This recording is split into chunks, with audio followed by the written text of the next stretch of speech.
I want to drive a truck like this one. Like this one? All right. But I like it I want to drive one exactly like it. Like exactly like it right now, except for the wheels are on. Oh, wheels on would be important, wouldn't it? And I would want to take off the bed forever. You're silly.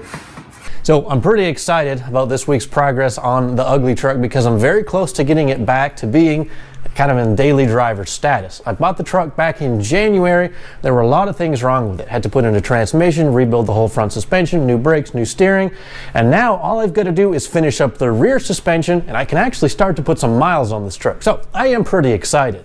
Now, last time I lowered the front end 2 inches, along with rebuilding the whole front suspension, 2 inches lower. And on the back, I'm going to bring it down 4 inches. I'm probably going to wish that I'd went a little bit lower, but it's a great starting point, and you can always redo it later on. Now, to get the back down, I'm going to be using a shackle and a spring hanger. So basically, the operation is simple. All I've got to do is cut all the rivets that hold the spring hangers onto the frame and unbolt the rear spring shackle, and then swap them with new parts, and the truck's going to be sitting 4 inches lower to the ground out back. The very first thing that I'm going to remove is the trailer hitch, and the only reason I'm doing that is because the lower bolt for the shackle actually won't back all the way out because it'll hit the edge of the hitch. Once that's gone, I can remove the stock shock absorbers and then work on the shackle. I'll take the lower and upper bolts off, jack up the axle so I can push the upper shackle bolt out, and then I'll swap it for the longer drop shackle. This one's made from Belltech and I picked it up from Amazon.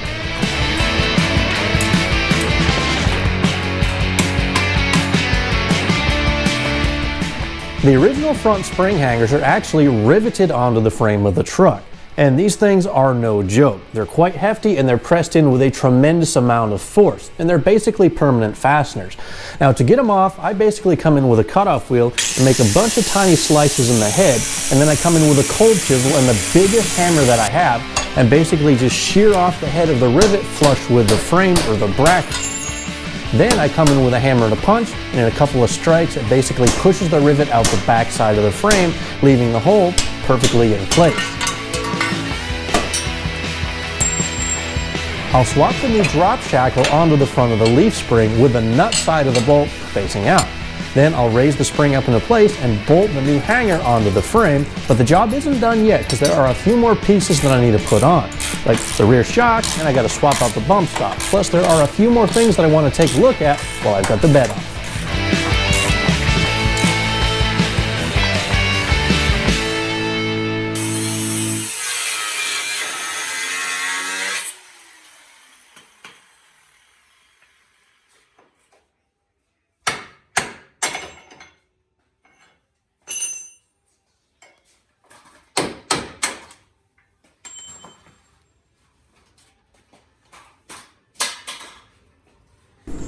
Before I did anything further, I wanted to get the weight of the truck back on the springs just so I could get an idea of where the axle is going to sit when everything's put together and the truck's on the ground.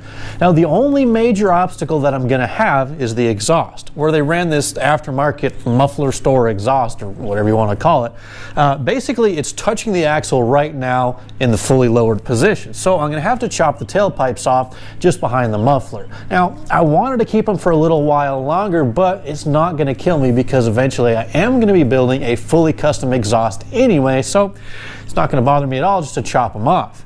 Now, I did put the bump stop and the shock on the driver's side. I do have about maybe 2 to 3 inches of clearance before this thing bottoms out. If it becomes a problem in the future, I'll probably have to come in and do a C-notch just to give a little bit more axle travel. But we're going to run it like this for a while just to see how it works. Now the other thing I had to do was install a shock extender on the bottom of the axle. Now this basically allows you to run a stock length shock so you don't have to go out and get some of those super short drop shocks, which I really don't care about. And the other thing this does, it actually improves the shock angle so it's not quite so steep and it's more straight up and down. Now these are designed to bolt onto the lower shock bracket with one bolt, but they kind of make a twisting motion as the truck bounces up and down, and I'm just not crazy about that. So I am going to modify them a little bit. Basically, I'm going to chop off this side, grind it, and weld it in just a little bit lower spot than it was designed to go. So I'll show you how I knock that out on the passenger side.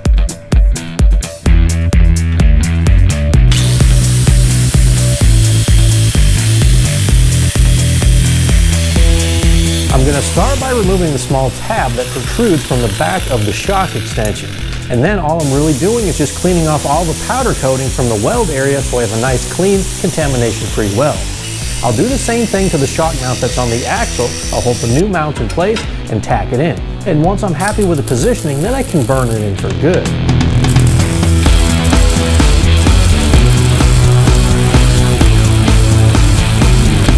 Now, the exhaust is in the way, so I'm going to chop it off.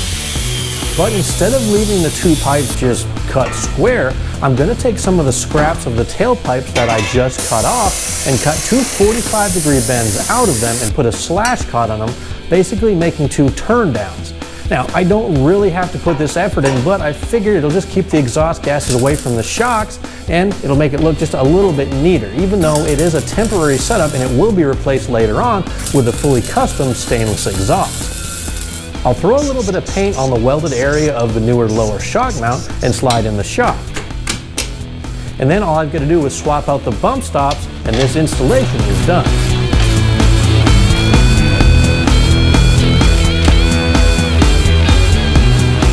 From here, all I've got to do is put some tires on this thing, get it back on the ground, and back it outside so I can lower the box back onto the bed of this pickup truck, then take a look at the new lowered stance. And that pretty much will wrap up this phase of the project, basically returning the UglyTruck back to daily driver status.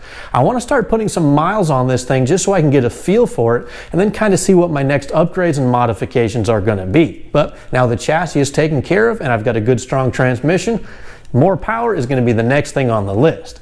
But until then, I want to say thank you guys for watching and please hit that like and subscribe button. I've got a lot of good content coming for the UglyTruck and the 2020 AT4 that's sitting in the background. Thanks again, and we'll catch you next time.